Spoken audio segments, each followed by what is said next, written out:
जय भीम जय भारत। श्री वाहिगुरु जी का खालसा, श्री वाहिगुरु जी की फतेह। सो साथियों, मान्यवर साहब श्री कांशी राम जी के जन्म दिहाड़े दी समुची कायनात नूं BSP वर्ल्ड वाइड सपोर्टर वालों लख लख मुबारकबाद। सो भारतीय राजनीति दे विच बदलाव दा नाम मान्यवर साहब श्री कांशी राम जी सी। जदों असीं भारत अते भारतीय राजनीति नूं स्टडी करदे हां, पढ़दे हां, फिर इतिहास के बहुत सारे पन्ने साडे मोहरे खुल के आउंदे आ और सानू पता लगदा कि भारत अते भारतीय राजनीति नूं हुण तक अणगिणत सितारिਆਂ दी चकाचौंध प्राप्त है, जिस दे बलबूते ते भारत ने दुनिया दे विच अपनी विलक्षण पहचान बनाई है। भावें आजादी दे 75 सालां विच संविधान दे सहारे देश ने लोकतंत्री ढंग दे नाल लोकां दे हक लोकां तक पहुंचाए हन, पर फिर भी जदों जदों भी काणी वंड हुई है तां कुछ जागदी जमीर वाले लोग अपनी आवाज नूं बुलंद करते रहे हैं। उन्हां आवाजां दे विचों एक आवाज साहब श्री कांशी राम जी दी है। सो साहब श्री कांशी राम जी ने भी जदों राजनीति दी रग रग समझी, मूल निवासी 85% लोकां दे दर्द नूं महसूस किया ते उस तो बाद अपना संघर्ष आरंभिया। साहब ने देखा कि 15% लोकां वलों अपनियां शातर चालां दे नाल 85% लोकां नूं पाड़ पाड़ के अपनियां चालां दा हिस्सा बनाया है और 90% साधना ते 15% लोकां ने कब्जा किया होया है। सो साहब ने फिर जदों राजनीतिक समझ नूं समझदे होए अपना संघर्ष शुरू किया, 20 सालां दे विच साहब ने 2 करोड़ वोट तैयार करके सब तो बड़ा बदल ते BSP फिर नेशनल पार्टी खड़ी करके साहब ने जो इतिहास रचिया, उन्होंने साइकिल तो जिंदगी का सफर शुरू किया ते हैलीकॉप्टर ते खत्म किया। सो महान सहबान नूं याद करदे हां अज दिल्ली तो 2 बहुत ही सूझवान भैणां दे नाल गलबात करदे हां। एडवोकेट रजनी बोध जी हुणां दे नाल जो दिल्ली तो पश्चिमी दिल्ली तो जो जोन कोआर्डीनेटर ने बसपा दे, और पूनम अंबेडकर जी जो सहबाना दी आइडियोलॉजी नूं घर घर पहुंचाउण दे लई बहुत अहम रोल प्ले कर रहे हैं। सो एडवोकेट रजनी बोध जी हुणां दे नाल पहलां आपां गलबात दी शुरुआत करदे हां। सो भैन जी, मैं तुहाडे कोलों पुछना चाहुंदी हां कि साहब दे इस अंदोलन नूं, साहब दी इस कुर्बानी नूं तुसीं किस तरह देखते हो? आपका सबसे पहले तो आपका बहुत बहुत साधुवाद अमनदीप कौर जी, जो आपने हमें इस प्लेटफॉर्म पर आने का मौका दिया। और सबसे पहले जैसा कि हम सभी जानते हैं कि आज मानवर साहब का 87वां जन्म दिवस है, तो आप सभी देशवासियों को, सभी मानवर साहब के जितने भी अनुयायी हैं, प्रेमी हैं, उन सभी को लख लख बधाइयां। और जैसा कि अभी आपने पूछा कि मानवर साहब के जो 20 साल का जो संघर्ष रहा है,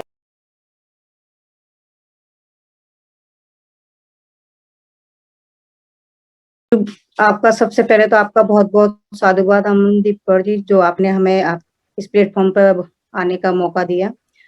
और सबसे पहले जैसा कि हम सभी जानते हैं कि आज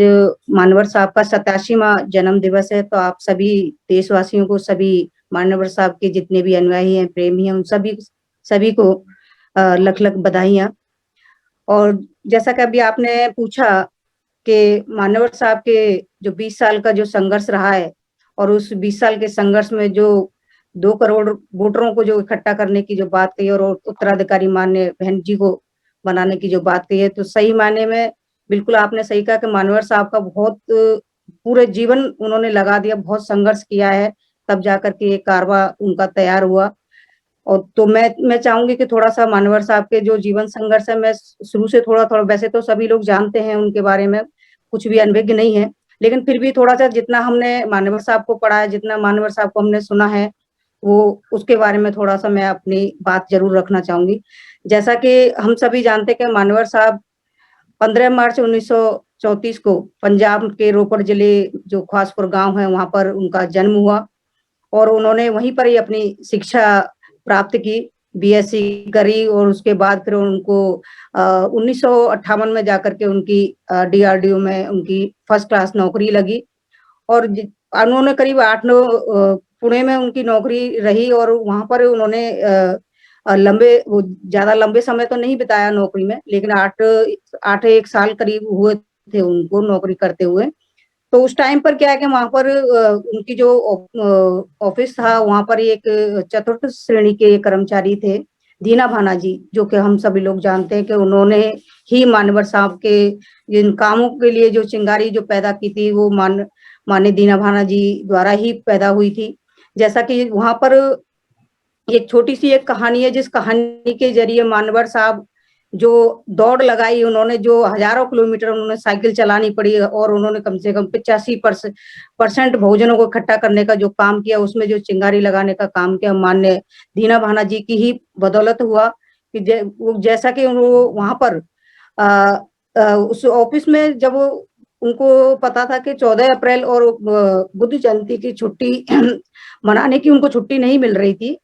तो उस जयंती को मनाने के लिए और उस छुट्टी को पाने के लिए वो कर रहे थे और अपने ही महकमे से भिड़ गए थे कि हमें भी अपने महापुरुषों की जयंती मनाने का अवसर मिलना चाहिए, हमें भी छुट्टी होनी चाहिए। तो इस चीज़ को लेकर के वो काफ़ी संघर्षरत रहे, तो उस चीज़ के लिए वहाँ उनके जो डिपार्टमेंट के जो लोग थे, उन्होंने बोला कि भई आपको इस तरीके की हरकतें करेंगे तो आपको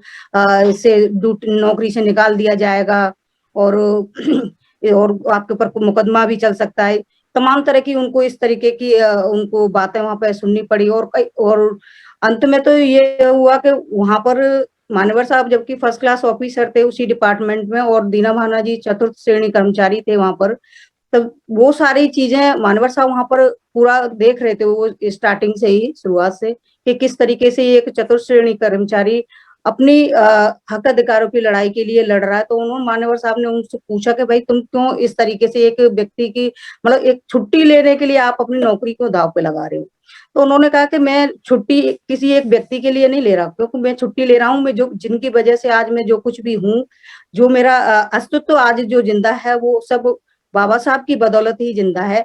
इसलिए मैं चाहता हूँ कि हमारे महापुरुषों की जिनकी बदौलत हमारा जीवन आज एक अच्छा जीवन जो हम जो जी रहे हैं, उनकी बदौलत जी रहे हैं, तो हमारा भी फर्ज बनता है कि हम अपने मसीहाओं को याद करें, एक दिन की हमें भी छुट्टी मिलनी चाहिए। तो तब मान्यवर साहब को जब वो बताते हैं कि आप एक उनको किताब देते हैं, जाति-पाति का जो विनाश है वो बुक्स उनको देते हैं, तब वो पूरी रात भर उस बुक्स को रीड करते हैं कि ऐसा क्या इस व्यक्ति ने ऐसा क्या काम कर दिया जिसके लिए एक चतुर्थ कर्मचारी व्यक्ति एक महकमे से मतलब भिड़ने को भी तैयार हो गया, उसे अपनी नौकरी की जाने की भी कोई चिंता नहीं है। तो इस तरीके से जब वो उस किताब को पढ़ते हैं तब उनको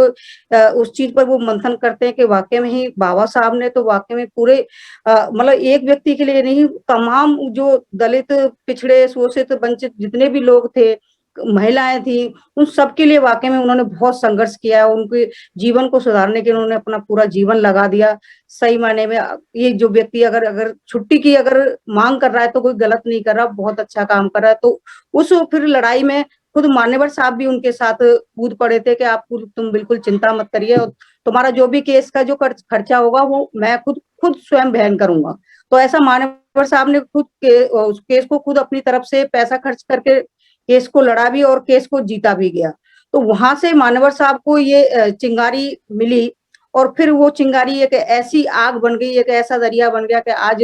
ये देख लीजिए कि मान्यवर साहब ने शुरुआत 1964 से शुरू की थी और आज चलते-चलते करीब काफ़ी मतलब काफ़ी साल हो चुके हैं और उसके दौरान उन्होंने वामसिप को भी गठन किया 1978 में वामसिप को बनाया, जो पढ़े लिखे जो कर्मचारी थे, उन लोगों का समूह को इकट्ठा किया, उनको ये चीज़ समझाने की कोशिश की कि किस प्रकार से हमें अपने समाज को ऊपर उठाना है। हम लोग मतलब बाबा साहब की कृपा से हम लोग नौकरियाँ तो कर रहे हैं, लेकिन हम अपने समाज को कुछ नहीं दे पा रहे हैं। जो पेबैक सोसाइटी की जो मान्यवर साहब बात किया करते थे, वो बात लोगों तक पहुँचाई उन्होंने। तो इस तरीके से मान्यवर साहब धीरे-धीरे चलते गए और उनका जो कारवां है आगे बढ़ता गया। उन्होंने हज़ारों किलोमीटर उन्होंने अपनी साइकिल चला करके लोगों को जोड़ने का काम किया, भाईचारा बनाने का काम किया। जो 6743 जो जातियाँ थी, उन जातियों से कम 6 जातियों को उन्होंने एकजुट करने का काम किया। तो ये जब इतनी जातियों को जब एकजुट काम करने का काम किया, तो मानेवर साहब ने फिर आगे चल करके DS4 भी बनाई, और उसके बाद फिर उन्होंने 14 अप्रैल 1984 में जाकर के बहुजन समाज पार्टी का गठन किया। वो इसीलिए गठन किया क्योंकि उन्हें पता था कि जब हमारा दबा कुचला जो समाज है, अगर उस समाज को अगर सही मायने में अगर अच्छा प्लेटफॉर्म नहीं मिलेगा, तो उनकी आवाज को कौन सुनेगा, या उनकी जो परेशानियां उनको दूर कौन करेगा। तो उसके लिए जरूरी है कि हम लोग ही सत्ता में आएंगे, तभी जाकर के हम अपने लोगों का काम पूरा कर सकते हैं। तो इस प्रकार से मानवर साहब ने बहुजन समाज पार्टी का गठन किया, और बहुजन समाज पार्टी का गठन करने के बाद जब पहली बार जब 3 जून 1995 में जब सरकार बनी थी, और मान्य बहन जी को उन्होंने जो अपने दिल्ली में जो कॉन्स्टिट्यूशन क्लब है, वहां पर एक मीटिंग हो रही थी, 1977 की बात है ये। तब मान्य बहन जी को उन्होंने वहां पर सुना, तो वहां पर क्या है, बामसेब के लोग भी वहां पर थे। मान्य बहन जी भी उस टाइम पर एक दिल्ली में जो नगर निगम के स्कूल हैं उसमें वो खुद स्वयं अध्यापिका थी। तो वो वहां पर एक मीटिंग चल रही थी, यानी कि जाति खत्म करने की एक मीटिंग, मतलब 3 दिन का सेमिनार चल रहा था। तो उसमें मान्य बहन जी भी उपस्थित थी। तो वहां पर बामसेब के जो कुछ व्यक्ति थे, तो मान्य बहन जी को उन्होंने सुना, जिस प्रकार से उन्होंने बीपी सिंह की जो सरकार थी, जो खुद वहां पर मंच पर आकर के उन्होंने जब हमारे जो दलित शोषित समाज है उसको हरिजन शब्द से जब उन्होंने संबोधित किया था, तो मान्य बहन जी ने खुद उनको उसी मंच पर ही बहुत बुरी तरह से लताड़ा था। जो वहां पर जो लोग बैठे थे, वो लोग मान्य बहन जी की बातों से खुश भी हुए। तो ये बात वहां पर जो बामसेब के जो व्यक्ति बैठे हुए थे, जो मानवर साहब के साथ जुड़े हुए थे, वो बात मानवर साहब तक पहुंची उस टाइम पर। तो मानवर साहब ने जब उनको लगा कि भाई एक ऐसी महिला जो कि जिनकी सरकार है, और उनकी सरकार के तहत जो प्रोग्राम हो रहा है, और उस प्रोग्राम के जो खुद स्वयं जो उसके अध्यक्ष थे उस प्रोग्राम के, जिनकी अध्यक्षता में प्रोग्राम हो रहा था, उनको एक अगर महिला उनके मंच पर जाकर के उनको खरी खोटी सुना सकते थे, इसका मतलब ये इस महिला के अंदर समाज की पीड़ा है, वो समझ सकती है। तो ऐसे व्यक्तियों को ही हमें अपने इस मिशन मूवमेंट में लाने की जरूरत है। तो इस प्रकार से मान्य बहन जी का और मानवर साहब का जो उनसे मुलाकात हुई, वो यहाँ से सिलसिलेवार शुरुआत हो जाती है 1977 से। तो मान्य बहन जी से जब मानवर साहब मिले, तो मान्य बहन जी उस टाइम पर अध्यापिका तो थी NCD स्कूल में, और साथ ही वो IAS की भी तैयारी कर रही थी। जैसा कि हम सभी लोग जानते हैं, मान्य बहन जी की इच्छा थी कि मैं एक IAS ऑफिसर बन करके मैं अपने दबे कुचले या कमजोर लोगों की मैं सहायता कर पाऊंगी। तो इस तरीके का उनका एक सपना था कि मैं IAS ऑफिसर बन के उनकी सहायता कर पाऊंगी। लेकिन ये है कि कुदरत को कुछ और ही मंजूर था। जब मानवर साहब जब उनके घर पे पहुंचते हैं, तो तब उनसे जब भेंट होती है, उनके फादर से भेंट होती है, तब मान्य बहन जी से भी भेंट होती है उनकी। तो उनसे उनकी मंशा भी पूछते हैं कि आप क्या बनना चाहती हो। तो इस तरीके से जब वो कहते हैं कि मैं एक IAS ऑफिसर बनकर के अपने समाज का भला करना चाहती हूँ, उनके दुख दर्दों को दूर करना चाहती हूँ। तो इस तरीके से मान्यवर साहब ने जब मान्य बहन जी के उद्देश्यों को जाना, उनकी जो अंदर जो एक संकल्प था, वो चीज है, वो जब उन्होंने जानी, तब उनको पता चला कि भाई अगर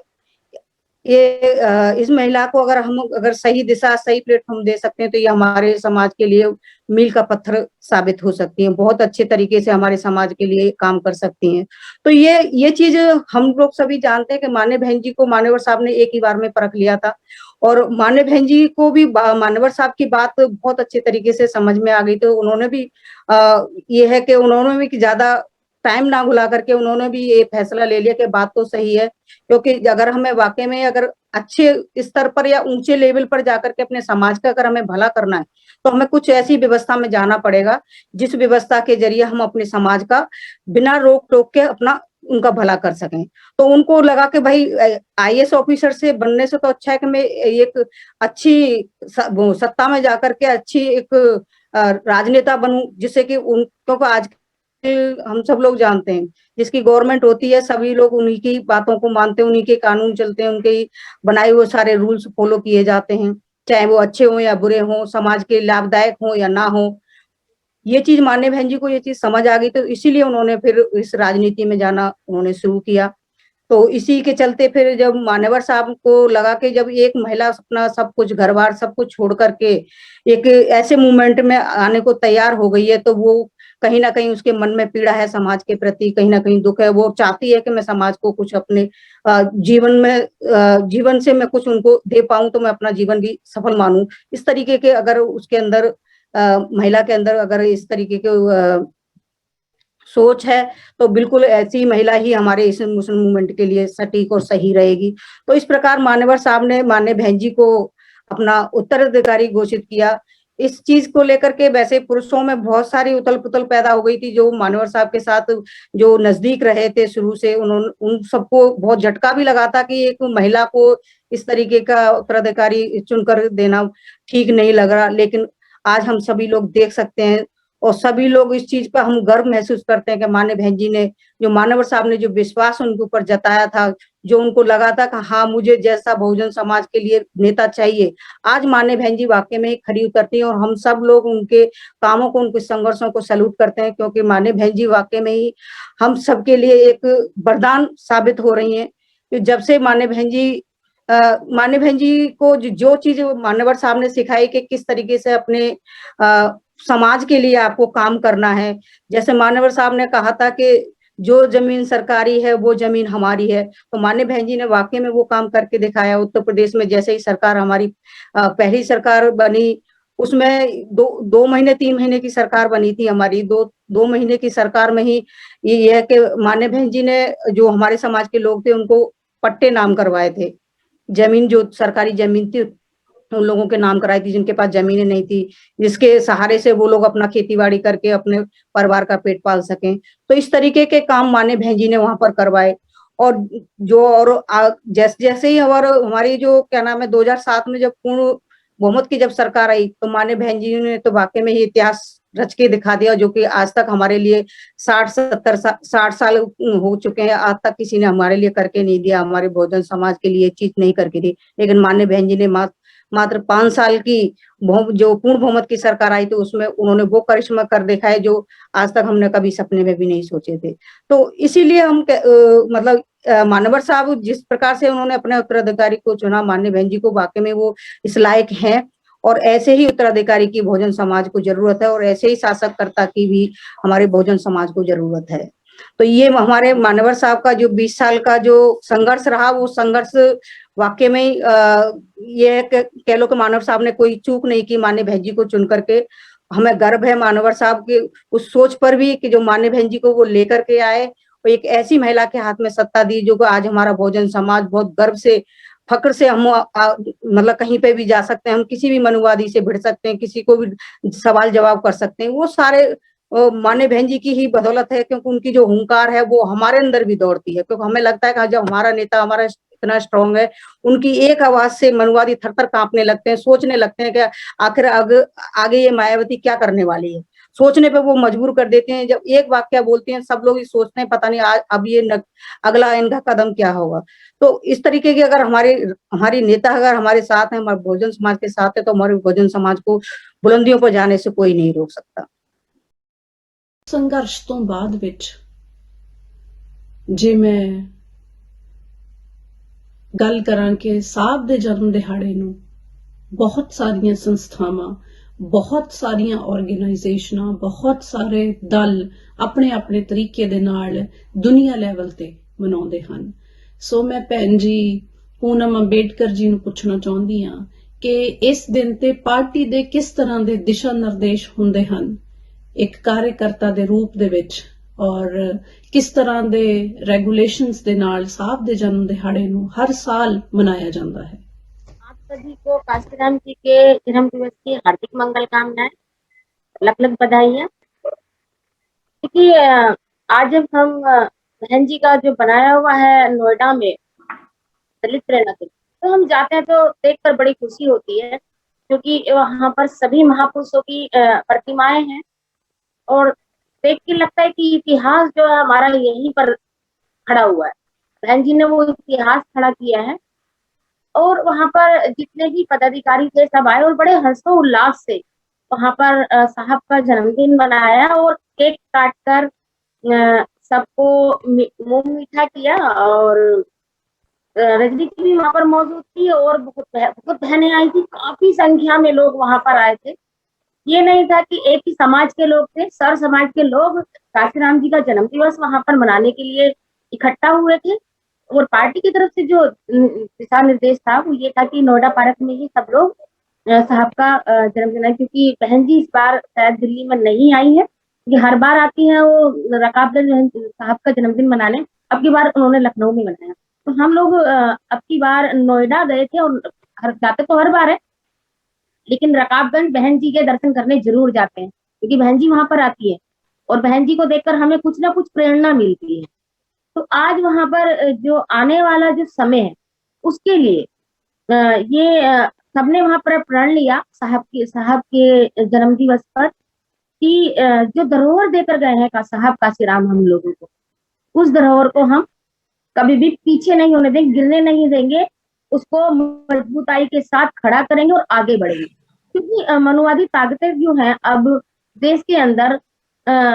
एक ईवीएम जो इन्होंने तैयार कर ली, क्योंकि इनको पता था कि वोट से ये सत्ताधारी हो सकते हैं। 4 बार का शासन रहा है बहन जी का,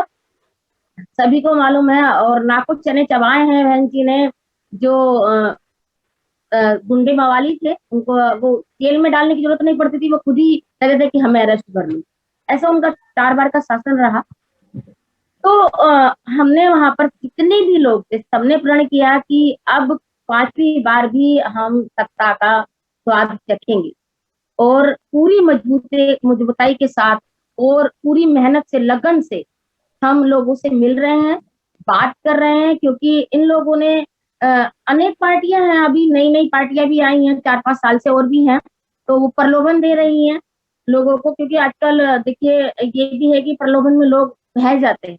लेकिन उनको ये नहीं पता कि जो प्रलोभन उन लोगों को मिला है वो 5 साल में उनको बहुत कुछ देना पड़ेगा। और देश भुगत रहा है, अभी फिलहाल हमारा देश भुगत रहा है। जो उन लोगों ने गलती की है उसका भुगतान हम लोगों को सब कुछ खत्म करके चुकाना पड़ रहा है धीरे धीरे। ये नहीं है कि एक ही समाज के ऊपर वो लोग अत्याचार कर रहे हैं या एक ही जाति धर्म का वो नाश कर रहे हैं, पूरे भारत का सत्यानाश कर चुके हैं। भारत की जितने भी संस्थाएं थी वो निजीकरण कर दिया, उनका सरकारी संस्थाएं थी उनका निजीकरण कर दिया। संविधान एक तरीके से सारा खत्म कर दिया उन लोगों ने। और अगर हमने वहां पर सब एक दूसरे से बातचीत की, वहां पर कहा कि भाई देखिए अगर हम लोगों को इस भारत देश को, क्योंकि हम सिर्फ अपने लिए लड़ते, बहन जी अपने लिए लड़ती, सब समाज के लिए लड़ती है। और इस समय जो चल रहा है वो सब समाज खतरे में, एक समाज की बात नहीं करते, सब समाज खतरे में। और बहन जी का जो शासन है सर समाज याद कर रहा है कि बहन जी का जो शासन था वो बहुत अच्छा।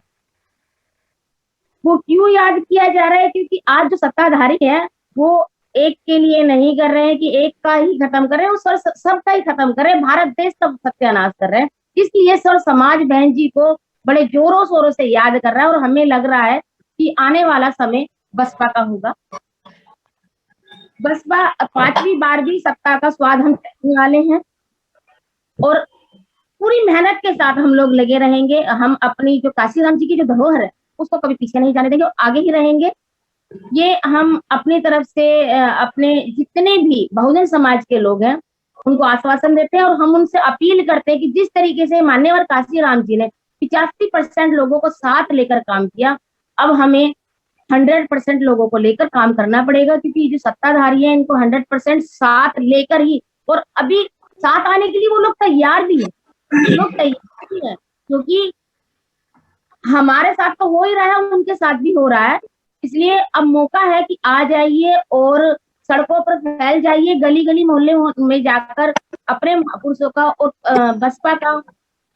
चर्चा कीजिए, बताइए उन्हें कि कौन उनको बचा सकता है। और बहन जी जैसी शेरनी ही भारत देश के अंदर इन लोगों को सेव कर सकती है, ऐसे लोग। ਸੋ ਜਨਮ ਦਿਨ ਮਨਾਉਣ ਤੋਂ ਬਾਅਦ ਵਿੱਚ ਮੈਂ ਭੈਣ ਜੀ ਰਜਨੀ ਹੁਣਾਂ ਦੇ ਨਾਲ ਸਿਲਸਿਲਾ ਗੱਲਬਾਤ ਦਾ ਜਾਰੀ ਰੱਖਦੇ ਹੋਏ ਪੁੱਛਣਾ ਚਾਹੁੰਦੀ ਹਾਂ ਕਿ ਭੈਣ ਜੀ ਇੱਕ ਨਾਰੀ ਹੋਣ ਦੇ ਨਾਤੇ, ਇੱਕ ਵਿਮਨ ਹੋਣ ਦੇ ਨਾਤੇ, ਉਹ ਵੀ ਭਾਰਤੀ ਨਾਰੀ ਹੋਣ ਦੇ ਨਾਤੇ ਕਿਸ ਤਰ੍ਹਾਂ ਦੀਆਂ ਜੋ ਕਠਿਨਾਈਆਂ ਆ, ਜੋ ਹਡਲਸ ਆ, ਉਸ ਦਾ ਸਾਹਮਣਾ ਕਰਨਾ ਪੈਂਦਾ ਹੈ ਜਦੋਂ ਇੱਕ ਔਰਤ ਫੈਸਲਾ ਲੈਂਦੀ ਹੈ ਕਿ ਉਸਨੇ ਸਮਾਜ ਦੇ ਵਿੱਚ ਜਾ ਕੇ ਕੰਮ ਕਰਨਾ ਹੈ। ਸੋ ਕਿਸ ਤਰ੍ਹਾਂ ਦੀਆਂ ਕਠਿਨਾਈਆਂ ਤੁਸੀਂ ਮਹਿਸੂਸ ਕਰਦੇ ਹੋ? बिल्कुल सही कहा आपने कि इस मूवमेंट में चलने के लिए वाकई में थोड़ी बहुत परेशानियां तो आती हैं, खास करके महिलाओं को तो परेशानियों का सामना करने के बाद भी आज भी मैं बहुत सारी ऐसी बहनों को देखती हूँ कि वो अपने घर परिवार की समस्याओं को इग्नोर करके आज जो बाबा साहब का और मान्यवर साहब का जो सपना है, उस सपने को साकार करने में अपने पूरा मतलब अपना तन मन से सारी लगी हुई हैं, अपना समय भी पूरा दे रही हैं वो। और परेशानी तो देखो सबके जीवन में है ही है। अगर हम यही चीज सोच करके बैठ जाएंगे कि भाई हमें ये दिक्कत आ रही है, हमारे बच्चे पढ़ नहीं पाएंगे या बच्चों को खाना नहीं मिल पाएगा, तो फिर ऐसे तो बाबा साहब अगर ये चीज अगर सोचते तो शायद आज हम यहाँ बैठे भी नहीं होते, क्योंकि उन्होंने जो परेशानियां भुगती हम तो कुछ भी नहीं भुगत रहे, हम तो रत्ती भर भी कोई परेशानी नहीं भुगत रहे। पहले तो कम से कम इन बाबा साहब के टाइम पर, मानवर साहब के टाइम पर संसाधनों की इतनी बड़ी परेशानियां होती थी, आने जाने में बड़ी दिक्कत होती थी और दूर दूर काफी दूरी उनको तय करनी होती थी, पैदल भी चलना होता था, साइकिल भी चलना। लेकिन हमारे पास तो आज संसाधनों की भरमार है, सिर्फ और सिर्फ चाहत होने की जरूरत है। चाहत अगर हमारे मन में हो तो कोई भी काम हमारे लिए मुश्किल नहीं है, सारे काम आसान हो जाते हैं। आज हम 2 मिनट में अगर मेट्रो में बैठते हैं तो फट से हम दूसरे जिले में भी पहुंच जाते हैं, और जो अन्य जो पास पास की जो कॉलोनियां हैं उन जगह पर भी पहुंच जाते हैं। तो संसाधनों की बिल्कुल कोई कमी नहीं है हमें। और महिलाओं को खास करके थोड़ी सी परेशानी यही है कि परिवार की जो फैमिली जो मेंबर है, अगर वो थोड़ा सा उनको अगर सपोर्ट करते हैं तो वो महिलाएं तो आज भी इस संघर्ष में अपना पूरा सहयोग कर रही हैं और पूरे आराम तन मन से और हर तरह से वो लगी हुई हैं इस मिशन मूवमेंट को आगे बढ़ाने में। और जहां पर अगर जो थोड़ी बहुत जो महिलाएं जो हमारी जो रुकी हुई हैं, वो सिर्फ और सिर्फ थोड़ा सा परिवार का सपोर्ट उनको नहीं मिल पाता, इस वजह से रुकी है। बाकी ऐसी कोई दिक्कत नहीं है। और जैसे आपने कहा कि परेशानियां आती हैं, तो परेशानियां मैं अपनी बात कहूँ स्वयं की तो मेरे को तो कोई परेशानी नहीं है, क्योंकि मेरी फैमिली तो इस मिशन मूवमेंट को जान चुकी है और वो मेरे को बहुत सपोर्ट करते हैं। खास करके मेरे हस्बैंड बहुत सपोर्ट करते हैं, मेरे सास ससुर भी मेरे को सपोर्ट करते हैं। सपोर्ट ये रहता है उनका, एक्चुअली मैं जब कभी भी मीटिंग में जाती हूँ, क्योंकि मीटिंग में जाते हैं हम यहाँ दिल्ली में, एक्चुअली सारी मीटिंगें शाम के टाइम ही होती हैं और वापस आते आते मेरे को 9-10 आराम से बज ही जाते हैं। तो उस टाइम पर क्या है कि मेरे जो mother in law father in law है, वो मेरे बच्चों का दोनों 2 बेटियां हैं मेरी, उन दोनों बेटियों का वो ख्याल रखते हैं। और कम एक्चुअल में मेरी कंबाइंड फैमिली है, तो सभी लोग एक दूसरे का ध्यान रखते हैं। अगर खाने पीने की जरूरत है तो वो भी उनको बना कर दे देते हैं, तो मुझे ऐसा ज्यादा मुश्किलों का सामना नहीं करना पड़ रहा।